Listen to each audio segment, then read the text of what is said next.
तो कथा आती है कि रावण ने पूरे विश्व पर दिग्विजय कर ली। सब लोग इधर देखिए, ध्यान से सुनिए। रावण ने पूरे विश्व पर दिग्विजय कर ली, सारे बड़े बड़े पराक्रमियों को हरा दिया। अरे विश्व की बात तो छोड़िए, स्वर्ग लोक पर भी दिग्विजय कर ली थी। कुबेर आदि सब रावण के यहां हाथ जोड़ करके खड़े रहते थे। तब रावण अपने मंत्रियों से कहता है, पूरे विश्व में, तीनों लोकों में अब मुझसे ज्यादा प्रतापी कोई बचा नहीं है। तभी एक मंत्री बोलते हैं, बोले महाराज एक व्यक्ति है। बोले कौन? उत्तरीय क्षेत्र में, भारत के उत्तरी क्षेत्र में विराजमान रघु महाराज। रावण इतना पुराना है, रघु महाराज के समय पे भी रावण था, तब युवा था रावण। भगवान राम के समय पे भी वृद्ध नहीं हुआ था। हमारे नाना जी कभी कभी राम कथा सुनाते हमको, तो बताते थे रावण कोई वयोवृद्ध नहीं था, राम जी से आयु में बड़ा दिखता था ऐसा नहीं। उसको देख करके ऐसा लगता था कि उसके पुत्र उसके पुत्र अक्षय कुमार आदि भी उसके सामने बड़े लगते थे। रावण इतना युवा लगता था, कोई आलस्य नहीं, कोई झुर्रियां नहीं, कोई बाल सफेद नहीं उसके, वैसा ही पराक्रमी था। लेकिन रघु महाराज के समय उसका पराक्रम और भी ज्यादा तीव्र था, क्योंकि वो उसका प्रारंभिक समय था। तो किसी मंत्री ने कहा कि महाराज अभी उत्तर भारत में रघु महाराज हैं, सरजू जी के तट पर विराजमान हैं, अगर उनको आपने हरा दिया तो आपकी जय जय हो जाएगी सब जगह। तो रावण का एक काम था, वो किसी भी पराक्रमी व्यक्ति के पराक्रम के सोर्स को देखता था कि कोई भी व्यक्ति बलवान किस कारण से है। तो रघु महाराज के पराक्रम का कारण था उनकी पतिव्रता पत्नी। रघु महाराज की पत्नी ऐसी पतिव्रता नारी थी कि रघु महाराज के अलावा किसी भी पुरुष को उन्होंने दर्शन किया, या तो भाई रूप में देखा, या पुत्र रूप में देखा, या पति रूप या पिता रूप में देखा। पति रूप में तो केवल वो रघु का ही दर्शन करती थी। और भी कई जो पातिव्रता नारी के नियम होते हैं सबका पालन वो करती थी। तो रावण ने मन में विचार किया कि अब मुझे उत्तर भारत जाना चाहिए और रघु महाराज को हराने का प्रयास करना चाहिए। तो रावण उत्तर भारत गया और सरजू जी के तट पर बैठे हुए रघु महाराज के चरणों में जाकर के रावण ने पहले प्रणाम किया और प्रणाम करके कहा, महाराज मैं आपका शिष्य बनना चाहता हूं, आप कृपा करके मुझे पराक्रम बल का अनुभव कराइए। तो रघु महाराज बोले, पहले संध्या वंदन करो, हमारे साथ बैठ जाओ। तो संध्या करने लगे, गायत्री संध्या सरजू जी के तट पर। रावण भी ब्राह्मण तो था ही, संध्या वंदन जानता ही था, बैठ करके संध्या कर रहे थे।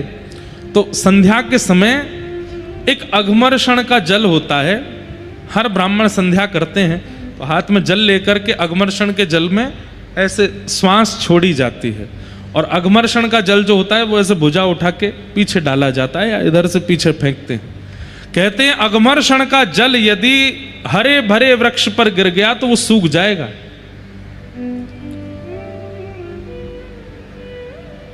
रघु महाराज जब अघमर्षण का जल हाथ में लेकर के बैठे थे, तभी उनके चिंतन में आया कि दक्षिण भारत में कोई एक गरीब ब्राह्मण है, उसके पास एक गैया है और उसके गाय के ऊपर एक शेर ने आक्रमण कर दिया है, और वो ब्राह्मण विचलित होकर के गुहार कर रहा है, प्रार्थना कर रहा है, मेरी गैया को बचा लो, मेरी गैया को बचा लो, मेरे भोजन का कारण केवल ये गाय है, इसकी रक्षा कर लो। लेकिन कोई भी रक्षा नहीं कर पा रहा था।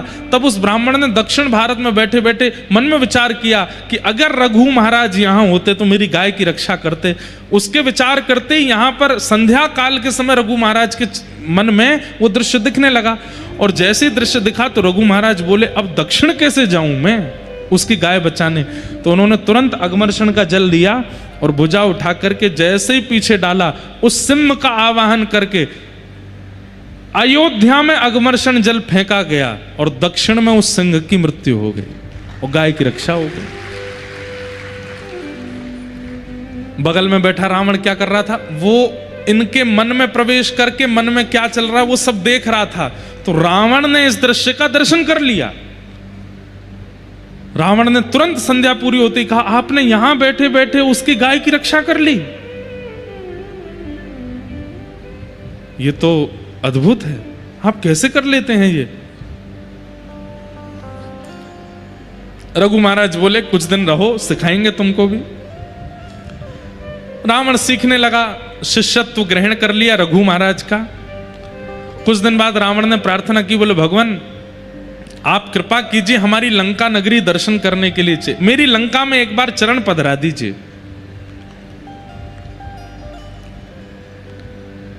रघु महाराज ने तुरंत एक सीख उठाई और सीख उठा करके सरजू जी के तट पर बैठे बैठे ही पूरा नक्शा बना दिया और कहा, ये तुम्हारी लंका है। बोले जी, ये उत्तर द्वार है, ये दक्षिण द्वार है, ये पूर्व द्वार है, ये पश्चिम द्वार है, यहां तुम्हारी पत्नी का कक्ष है, यहां तुम्हारा भाई कुंभकर्ण सोया है, यहां तुम्हारे भाई विभीषण रहते हैं, यहां तुम्हारे बच्चे रहते हैं, ये रहते हैं, वो रहते हैं। देखते ही बोले, आप गए लंका? बोले मैं कभी नहीं गया। बोले आपको कैसे पता? ये तक बता दिया कहां कौन सा वृक्ष है और उस वृक्ष में कैसे पुष्प लगे हैं, कैसे फल लगे हैं। अयोध्या में बैठे बैठे रघु महाराज ने पूरी लंका दिखा दी रावण को। इतने में ही रावण चरणों में जैसे गिरा तो थोड़ा रावण से बचने के लिए, थोड़ा पीछे हटने के लिए उनका जो हाथ था रघु महाराज का, वो लंका के बनाए हुए नक्शे के एक कोने में थोड़ा पड़ गया, तो वो लंका का वो नक्शा जो था एक कोने से मिट गया। तो रघु महाराज बोले, राम राम राम राम, ये तो अनर्थ हो गया। तो रावण बोला, क्या हो गया? बोले ये गलती से हमारा हाथ पड़ गया, इतना हिस्सा तुम्हारी लंका का समुद्र में डूब गया होगा। रावण बोला, आप क्या बात कर रहे? बोले जाके देख लो। रावण जब गया तो उतना हिस्सा टूट के समुद्र में डूब गया था। रावण ने कहा, भैया ये सामान्य नहीं है, मैं कितना भी इनके चरणों में रह लूं, ऐसी विद्या तो मैं प्राप्त कर ही नहीं पाऊंगा। अगर मैं ऐसी विद्या प्राप्त नहीं कर सकता तो ऐसे विद्या वाले को रहने भी नहीं दूंगा पृथ्वी पर।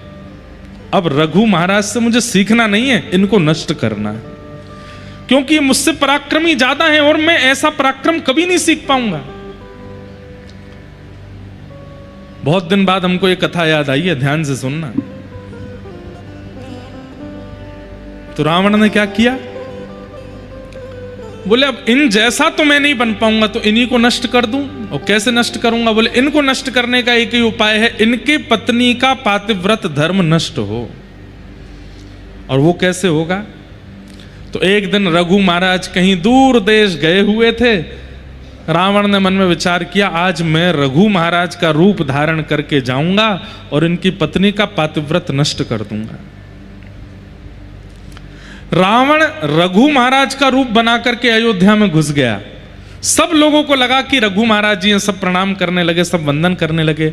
लेकिन जैसे ही रावण ने अपने निज कक्ष में प्रवेश किया रघु महाराज के, तो रघु महाराज की पत्नी, उन्होंने जैसे ही नेत्र उठा करके देखा, देखते ही पहचान गई और बोली, रावण तुम्हारी इतनी हिम्मत, तुम मेरे कक्ष तक घुसे चले आए भीतर। तो रावण बोला, मेरे रूप को कोई नहीं पहचान पाया, आप कैसे पहचान गए? तो बोले, रघु महाराज का एक नियम है। बोले क्या? वो जब अपने राजभवन में प्रवेश करते हैं तो उनके मस्तक पर अयोध्या के रज के कण दिखाई देते हैं। वो नित्य अयोध्या को प्रणाम करते हैं, यहाँ की रज को लगा करके आते हैं, और तुम्हारे माथे पर वो रज दिखाई नहीं दे रही। तुम उन जैसा रूप तो बना लिया, लेकिन उन जैसे नियम नहीं ला पाए हो, इसलिए मैं पहचान गई हूं कि तुम रावण नहीं, तुम रघु नहीं हो। और भी कई नियम हैं।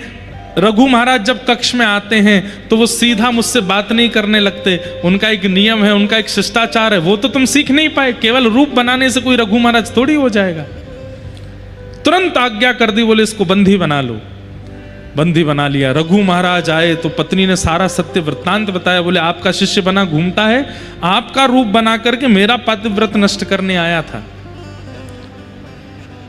तब रघु महाराज ने तुरंत एक बाण संधान किया और कहा, रावण आज तेरा वध मैं करूंगा। इतने में ही ब्रह्मा जी प्रकट हो गए। क्योंकि रावण ब्रह्मा जी की खूब उपासना कर चुका था, शंकर जी की उपासना, ये देवताओं की खूब उपासना उसने करी थी।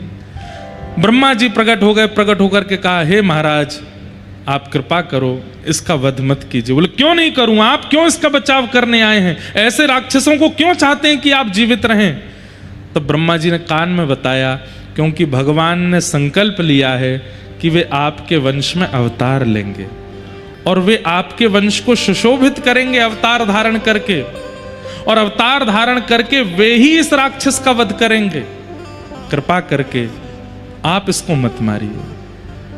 रघु महाराज बोले, अब तो बाण चढ़ गया, अब तो हमने संकल्प ले लिया। पहले ऐसे नहीं होता था कि गोली भरी और जिसको मन था कर दिया। पहले ऐसा था कि जिस पर बाण चलाना है धर्म युद्धों में, वहां संकल्प आदि लेकर के, गोत्र आदि बोल करके तब बाण छोड़ते थे। बोले सामने वाले का गोत्र क्या है वो पता होना चाहिए, तभी बाण छोड़ा जाता था। तो बाण पर सब गोत्र आदि सब अंकित हो गए। तो बोले अभी रावण को ही मारेंगे और रावण के प्राण इसी बाण से जाएंगे। अब मैं इस बाण को वापस कैसे ले सकता हूं? तो ब्रह्मा जी बोले, आप इस बाण को मुझे दे दीजिए।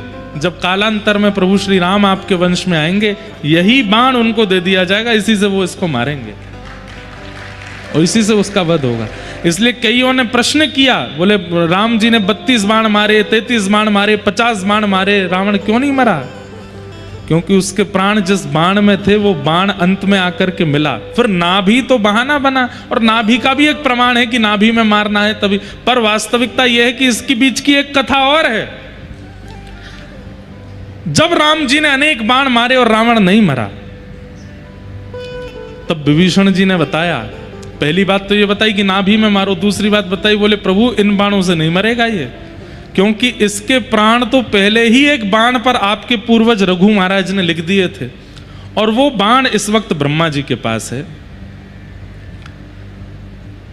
तुरंत राम जी ने ब्रह्मा जी का आह्वान किया, तो ब्रह्मा जी ने तुरंत बता दिया, बोले महाराज मेरे पास नहीं है। बोले जब मैंने रघु महाराज से बाण ले लिया था तो रावण ने देख लिया था, रावण को पता था कि मेरे प्राण इन्हीं बाणों में हैं, तो रावण ने खूब घनघोर तपस्या करके मुझे प्रसन्न करके वरदान मांगा। तो मैंने कहा वरदान मांगो, तो इसने वरदान में वही मांगा कि वो बाण मुझे दे दो जिसमें मेरे प्राण हैं। राम जी बोले तुमने दे दिया होगा। बोले प्रभु मैं भूल गया था कि वो बाण मांग सकता है। बोले फिर क्या हुआ? बोले वो बाण ले जाकर के इसने लंका में कहीं छुपाया है, अब वो नहीं पता कहां है। राम जी चिंता में बैठे, बोले रावण मर नहीं रहा है, इसका तो एक बाण में प्राण है। हनुमान जी महाराज आए, बोले भगवान कितना भी बड़ा राक्षस हो, कितना भी बड़ा धनवान व्यक्ति हो, कितना भी बड़ा बुद्धिमान व्यक्ति हो, वो अपनी गोपनीय से गोपनीय चीज किसी को नहीं बताता सिवाय अपनी पत्नी के। अपनी पत्नी को जरूर बताता है, और विशेष रूप से तब जब पत्नी भोली हो, सीधी हो, पत्नी को जरूर बताया था, देखो इतना लाख रुपया यहाँ रखा है, इतना करोड़ उधर रखा है, कल को मुझे कुछ हो जाए तो तुम ले लगे बच्चों का पालन पोषण कर लेना। बोले महाराज ये बात किसने कही? हनुमान जी, इसीलिए तो वो बुद्धिमान हैं। हनुमान जी महाराज की बुद्धि की पराकाष्ठा हनुमान चालीसा में सब बोलते हैं। उनसे बुद्धि विवेक की कामना हम लोग करते हैं, उन जैसा बुद्धिमान कौन होगा? उन्होंने कहा, बोले प्रभु हो ना हो, रावण पूरी लंका में अपने प्राण जिसमें बसे होंगे वो कहीं और नहीं, अपनी पत्नी के पास ही कहीं रखा होगा। आप कृपा करें तो मैं जाके लेके आऊं? बोले जाओ। तो हनुमान जी ने एक बटुक ब्राह्मण का रूप बनाया, पहुंच गए मंदोदरी के पास। अब मंदोदरी तो रो रही थी और रो करके बस प्रार्थना कर रही थी, हे महादेव मेरे पति की रक्षा करो, मैंने सुना है इतने बाण राम जी ने चला दिए, अभी तक तो सब ठीक है, कृपा करके मेरे पति की रक्षा करो। इतने में ही हनुमान जी आ गए ब्राह्मण का रूप धारण करके। तो मंदोदरी के पास जैसे ही पहुंचे तो ब्राह्मण देख करके और चरण पकड़े, हे विप्र देवता आप मेरे पतिदेव को आशीष दीजिए ना, उनका बाल बांका ना हो, ये राम जी तो भगवान है, ये उनको मार ही देंगे, मेरा सुहाग चला जाएगा, कृपा कीजिए ना। देवी तुम क्यों रोती हो? अरे तुम भूल गई क्या? और हनुमान जी ऐसे बात कर रहे हैं जैसे इनको सब पता है। तुम भूल गई क्या? क्या? अरे एक बाण है जिसमें रावण के प्राण बसते हैं, और वो बाण यहीं लंका में ही उसने छुपा रखा। जब तक वो बाण नहीं मिलेगा तब तक राम जी उसको कैसे मार देंगे। अब ये तो हो गई थी हजारों साल पुरानी बात। मंदोदरी बोले अरे हाँ वो बाण तो मेरे ही भवन में रखा है। हनुमान जी बोले पता तो चल गया है, एग्जैक्ट हाउस नंबर और पता चल जाए वो कैसे पता चलेगा। तो हनुमान जी ने एक तकनीक बताई। बोले सुनो देवी, बाण तुम्हारे भवन में है, ये बात बस मैं और तुम जानते हैं, लेकिन देवी अगर तुम चाहती हो कि रावण की रक्षा हो, अपने उस भवन में जाओ, पुष्प अक्षत चंदन माला लेकर के जाओ, और जहां पर वो बाण रखा है वहां पर पुष्प चढ़ा देना, अक्षत चढ़ा देना, आरती कर देना, और जब तक ये युद्ध चल रहा है उस स्थान का पूजन करती ही रहना। एक भी क्षण के लिए वो पुष्प अक्षत चंदन से विहीन नहीं होना चाहिए स्थान, नहीं तो कोई भी उस बाण का वहां से हरण कर लेगा। और मंदोदरी बोली मैं अभी जाती हूं। हनुमान जी बोले जाओ, अब मैं भी मक्खी बन के आऊं पीछे। हनुमान जी लेक्से से बन गए। मंदोदरी गई थाली सजा करके अपने निज भवन में। खूब सारे खंबे लगे थे, उनमें पीछे एक खंबा था जिसमें वो बाण चिना हुआ था भीतर। मंदोदरी गई, वहीं जाकर के जैसे ही माला चढ़ाई, अक्षत आदि लगाए, हनुमान जी छोटे से बन के गए, इतने में विशाल रूप धारण किया और एक मुष्टिक प्रहार करके खंभ भेदन करके भीतर से बाण निकाला, लेकर के सीधे राम जी के पास गए और जाके चरणों में अर्पित कर दिया, लीजिए प्रभु मार दीजिए। और तब राम जी ने अंतिम बाण धारण करके जैसे ही रावण में मारा, वध हो गया। कितनी कथाएं, कितने गुप्त गुप्त रहस्य सब जगह निर्मित हैं, लिखे हैं। कोई भी चीज ऐसी है नहीं। 60 कोटि रामायण है, करोड़ों रामायण है, ऐसी ऐसी कथाएं हैं जो कभी किसी ने सुनी नहीं। पर इस पूरी कथा को सुनाने का हमारा उद्देश्य क्या था? रावण का वध करने के लिए राम जी नहीं आए हैं, रघु महाराज के वंश पर कृपा करने के लिए आए हैं, सबरी पर कृपा करने के लिए आए हैं, जटायु पर कृपा करने के लिए आए हैं, हनुमान जी पर कृपा करने के लिए आए हैं, विभीषण पर कृपा। क्योंकि स्वयं भगवान कहते हैं दुष्टों का संहार वैकुंठ में बैठे बैठे मैं कर सकता हूं, लेकिन सबरी के बेर वैकुंठ में कैसे खाऊंगा? उसके लिए तो मुझे आना पड़ेगा ना।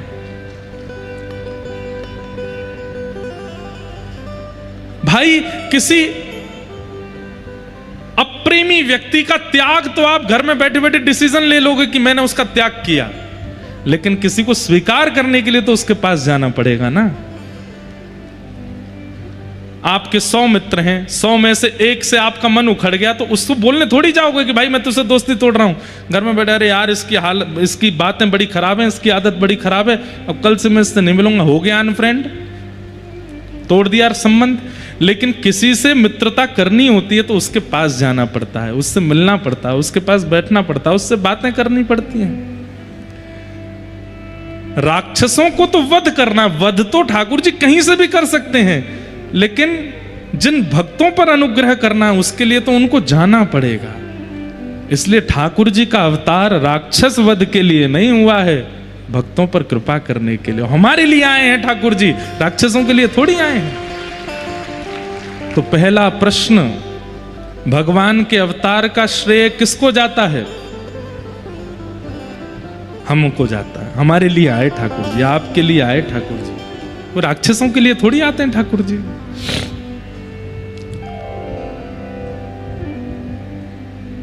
भक्तों के लिए आते हैं।